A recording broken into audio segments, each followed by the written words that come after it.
Happy Dynamic Range Day, everyone! My name is JD from Studio 2105. Welcome back to MixStream Online and a brand new episode of Weekly Update Wednesdays.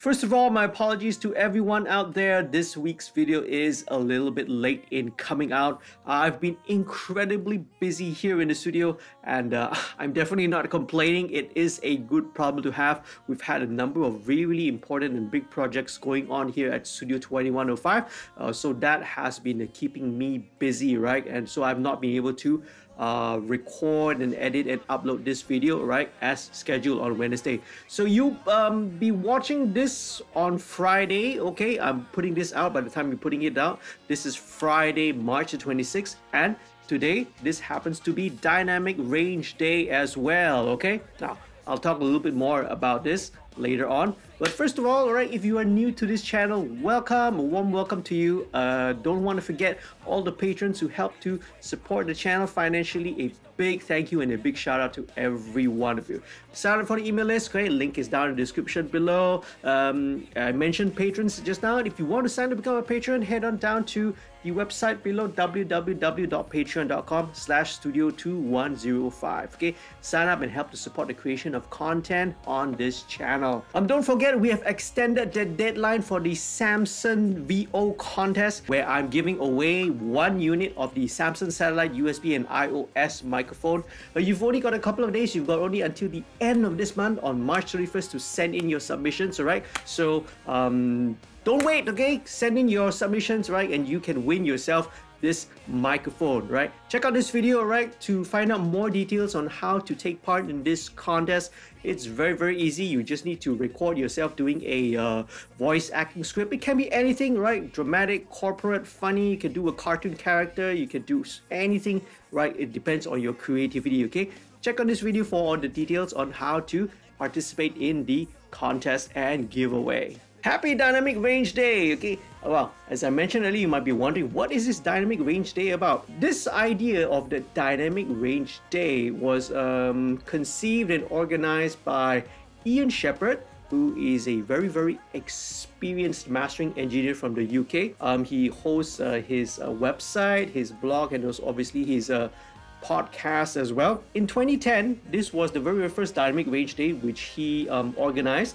And it's a day which is marked and celebrated by artists, by producers, recording, mixing, mastering engineers all over the world, right? So where we come out on social media and we blast and we put out all sorts of things, right, about loudness wars and raising awareness about it. Now, I'm not really going to go into loudness wars. This is a topic which has been covered so many times by so many other people, right? You can definitely very easily check out what the loudness wars is about, okay? But however, this week's video is going to address one of the myths behind the loudness wars. So without further ado, let's get on down to this week's question. Will my song sell better if I master it louder? Okay, let me get straight to the answer. No, right? Loudness has no correlation with how well a song does, how well a song sells, how many copies it sells, how well it streams, or how many views it gets on YouTube, okay? Now, again, going back a couple of years, right? There was a research paper that was presented at the AES convention. AES here is the Audio Engineering Society, which clearly showed that there was no connection, okay, between loudness and the sales of a record, or how it charts or how well it did, okay? Now, I'll leave the link down in the description below if you want to read a little bit further into the research paper and the resources and the various articles that are related to that, okay? Right? Do check it out. I highly recommend that you read those materials and those resources out there.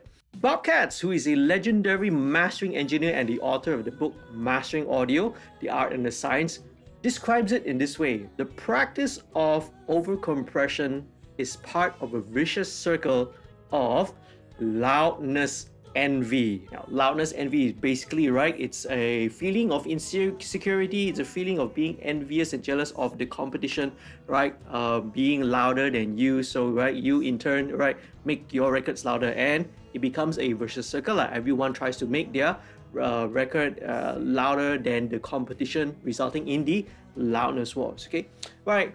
The thing is, you know, in some things, right, for example, in the loudness wars, we always think of it as a zero-sum game. Okay, right, zero-sum game here, right, meaning that, you know, and it makes us think that the only way that we can beat the competition, right, is to make our song louder. Okay, well, this boils down again, right, to the feeling of insecurity and envy. And I don't know who actually described it. It could be Bobcats, or it could be someone out there, right? But this quote also came out, is that loudness, right, has got everything to do with the artist's own insecurity about the music. Well, you know, you're not confident that your music is going to do well, right, just based on the merit of the music alone. So, right, you tend to have it mastered and make it loud. Okay, one of the main things that's driving, right, the loudness wars has been this idea that the louder the music, the better the sales, which is in turn based on the idea, okay, that listeners actually prefer louder songs. That's definitely not the case, okay, from my own experience. Okay, now let's question these two assumptions first of all, okay, right? And obviously it's impossible and it's not practical at all to take one song and master two versions of it, release it out in public, and see which one sells better, right? It doesn't make sense, okay, right? But there have been many research studies, and there is the data that have backed up, right, the points that I'm trying to make here. Okay, so all these research have shown, right, these following conclusions, and they are, okay, number one, the all-time best-selling records, right, have got wide dynamic range. This dates back to several decades of data and studies, okay, from as early as, you know, from records that go back to the 60s and the 70s all the way to the present day as well. Now, if we're talking about now, you're saying that, oh, you are talking about 60s and 70s, now it's 2021, man. Now, as recent as, you know, within the last decade, two of the best-selling records, right, was Bruno Mars, the 24K Magic, and Daft Punk's album. Two of these records were great examples of albums with fantastic, great dynamic range. They were not hyper compressed to the point of, you know, being distorted and crunchy, right, unlike so many other competition. But yet these albums were one of the best-selling ones, right, in recent history. Number two, a look at charts, okay, both in the US and UK, right, the Billboard charts and all that. Within the past decade, it has revealed that there's no significant correlation between loudness and, you know, the sales, the chart positions, and also the number of weeks, right, that a song stays in the charts. And again, right, all this data is going to be down linked, right, in the websites below, and all the resources that are on the Dynamic Range Day website as well. Number three, content trumps loudness. A poll and a study that was conducted in the US, right, found that listeners, they do not favor one song over another due to its loudness. Okay, not just because one song is louder than the other, then they prefer the louder one. Nope, it's not that, but due to its content. Okay, right, we judge music based on many different factors, and you know what, our human brains seem to be more interested in things such as the melody, the vocals, the emotions, the grooviness of the beat, right, rather than, you know, things such as, you know, loudness changes. Okay, right?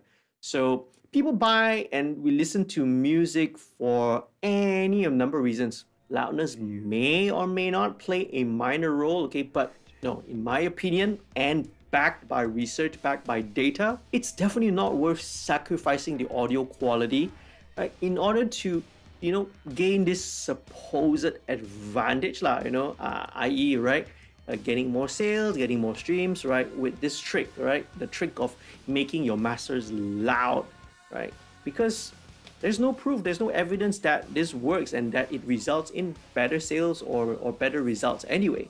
And my personal opinion is that you should just master it the way that you would like to hear it. It's up to you. Now, if you prefer loud masters, if you prefer the way it sounds, go ahead, do it. There's nothing wrong, right? If you prefer it to be a little bit more dynamic, you have a little bit more dynamic range, do it, right? I definitely encourage that as well. In the end of the day, back to the first question again, whichever way you do it, it really doesn't have an effect, right, on the number of your sales, your views, or your streams, etc. Okay.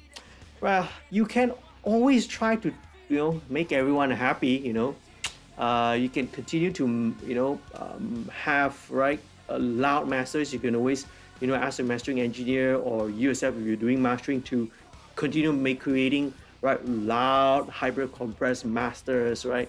Well, maybe you will make the label executives and label folks happy, but you could always also make another version, master another version with a little bit more dynamic range, with the dynamics preserved, a little bit more intact. Keep that version. You never know, later down the line, as the streaming platforms now are gradually it started with Tidal, I do suggest if you check out Tidal, the way that or the music sounds on Tidal is way different, okay? But I digress, okay? Now, hopefully most of these platforms, I think Apple Music is starting to roll it out. Spotify is rolling out Spotify Hi-Fi really soon, right? Hopefully with all these options, the higher quality options, listeners are going to be able to listen to all their favorite songs at a higher quality, better dynamic range, okay, better detail, better punch and all of that. Exactly just the way that the artist and the producer, and the engineers have heard it in the studio, this is exactly the way that they intended it to sound, okay, without having the influence or the peer pressure or the concerns, that it's not gonna do so well because if it's not so loud. When the artists and producers have put on so much work to make sure that the song, that the record sounds great, sounds awesome, when they are listening to it in the studio, in the speakers, in the end, if it's sent out and then mastered, hyper compressed and limited to death, it just totally defeats all the hard work that they've put in, all the hours, all the hard work, all the passion that they've put into it. It just kind of goes down the drain. But again, I digress again. Those are my opinions, okay? Ultimately, look, the loudness wars is, it's an insignificant thing, okay? It's an insignificant issue in a world now that's, facing a deadly pandemic.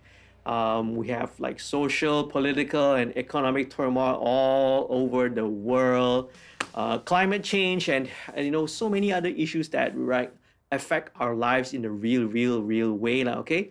So in the big picture, let's take a look at it. It's in the end, it's true, it's not a big deal, like the loudness was. Well, but having said that, coming from my point of view as a both an artist, a musician, and a producer and engineer, basically an audio professional working in this music business, I really feel that it is a worthwhile goal for us here, to let go of this obsession, of making loud masters and just make things sound as good as they can be to the maximum and the best potential that it can be. And that does not mean having to compress, having to limit, and to make your masters sound as loud as possible. That's my opinion anyway, alright? Okay, let me know what you think. Again, it's a topic which has been hotly debated many times. Let me know what you think, alright? Do you think that, do you prefer loud masters, or do you prefer masters which have a little bit more dynamic range, right? Let me know in the comments below. Alright, so that's my take on the question, okay? Now, thank you so much for watching. I really appreciate it. Do leave your thoughts, do leave your feedback down in the comment section below. I really love to hear what do you think on this topic of the loudness wars, okay?